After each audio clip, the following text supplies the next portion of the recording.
शुभ प्रभात विद्यार्थी मित्रांनो. तर चला आज आपण बघणार आहोत वर्ग चौथी विषय मराठीची कविता सोडावी जी आहे झुडं कमी व्हावे यातील काही शब्दार्थ व स्वाध्याय. तर चला सर्वात अगोदर आपण बघूया झुडं कमी व्हावे यावरील शब्दार्थ. सानुला. सानुला म्हणजे लहान अशी.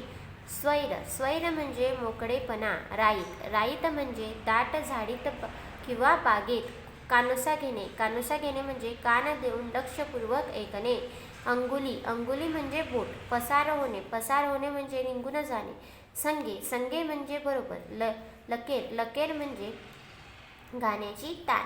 तर हे होते झुड कमी व्हावे यावरील काही शब्दार्थ. तर चला आता आपण बघूया झुड कमी व्हावे यावरील स्वाध्याय. प्रश्न पहिला आहे, एका वाक्यात उत्तरे लिहा. त्यातील पहिला प्रश्न आहे, कवीला काय व्हावेसे वाटते. काय व्हावेसे वाटते कवीला? उत्तर आहे, कवीला झुडूक व्हावेसे वाटते. काय व्हावेसे वाटते? झुडूक व्हावेसे वाटते. झुडूक म्हणजे आपली हवा असते ना, ती बघा कधी कधी आपली हवा म्हणजे कवीला काय वाटतं की मी झुडूक म्हणजे हवा व्हावं आणि जिथं मन येईल तिथं काय व्हावं, तिथं फिरावं असं वाटते कवीला. दुसरा प्रश्न आहे, कळीला कसे बोट लावावे असे कवीला वाटते. तर कसं बोट लावायचे कवीला कळीला? उत्तर आहे, कळीला हळुवारपणे बोट लावावे असे कवीला वाटते. प्रश्न तिसरा, दिशा दिशातून कवी काय उधळून देतो. तर कवी काय उधळून देणार आहे दिशा दिशातून? त्याचं उत्तर आहे, दिशा दिशातून सुगंध उधळून देतो. काय उधळून देतो कवी? कवी दिशा दिशातून सुगंध उधळून देतो. चौथा प्रश्न आहे, कवीने शेताला कशाची उपमा दिली आहे. कशाची उपमा दिलेली आहे कवीने शेताला? तर त्याचं उत्तर आहे, कवीने शेताला पाचूची. कशाची? पाचू एक प्रकारचं रत्न असतं, जसं म्हणजे आपले हिरे मोती हे जे असतात ना त्यांनाच काय म्हटलं जातं? पाचू. तर कवीने शेताला पाचूची उपमा दिली आहे. प्रश्न पाचवा, तुम्हाला काय व्हावेसे वाटते. तर तुम्हाला पण जसं कवीला झुडूक व्हावंसं वाटतं तसं तुम्हाला काय व्हावंसं वाटतं? आता मी इथं उत्तर लिहिलेलं आहे, आम्हाला पण कवीसारखे झुडूक व्हावेसे वाटते. हे ना, कवींची कविता ऐकून आपल्याला पण वाटतं झुडूक व्हावंसं, पण हे मी माझ्याबद्दल लिहिलेलं आहे. तुम्हाला इथं तुमच्याबद्दल लिहायचं आहे की तुम्हाला असं काय वाटतं की तुम्हाला काय व्हावंसं वाटतं. कधी तुम्हाला मोर व्हावंसं वाटतं का, किंवा आपलं जो आपला सिंह असतो तो व्हावासा वाटतो का, असं तुम्हाला इथं तुमच्या मनाने उत्तर लिहायचं आहे.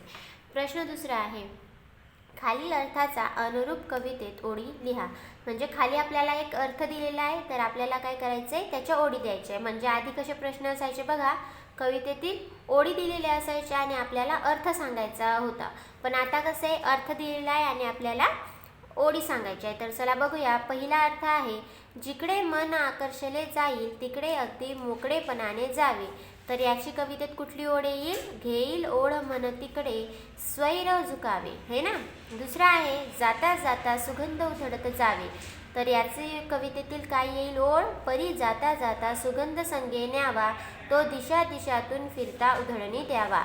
तिसरा आहे, झऱ्याचे झुळझुळ गाणे सर्वत्र पसरावे. तर याचं उत्तर आहे, झुळझुळ झऱ्याची पसरावी चौफेर.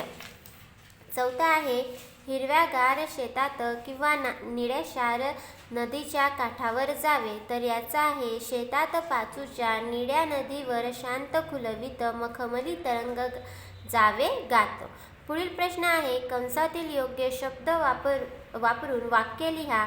म्हणजे आपल्याला इथं कंसामध्ये काही शब्द दिलेले आपल्याला काय करायचं, वाक्यात भरायची ती. तर इथं आपल्याला कुठले कुठले शब्द आहे? पसार झाले, झुकली, कानोसा घेतला किंवा भरारी घेतली. तर चला बघूया, घरात कोणी आहे का याचा मी काय केला? कानोसा घेतला. हो ना. दुसरा आहे, मांजरीला पाहून उंदीर. काय होता मांजरीला पाहून उंदीर? पसार होता. तर इथं काय येईल? पसार झाले. नदीतल्या पाण्यावर झाडाची फांदी झुकलेली होती किंवा झुकली. पक्षाने आकाशात काय घेतली? भरारी घेतली. प्रश्न चौथा आहे, रिकाम्या जागी तुमच्या मनाने शब्द भरून कविता पूर्ण करा.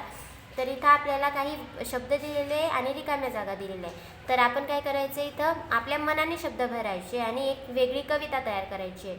तर मी इथं जे आहे ते कवितेतील शब्दच लिहिलेले आहे.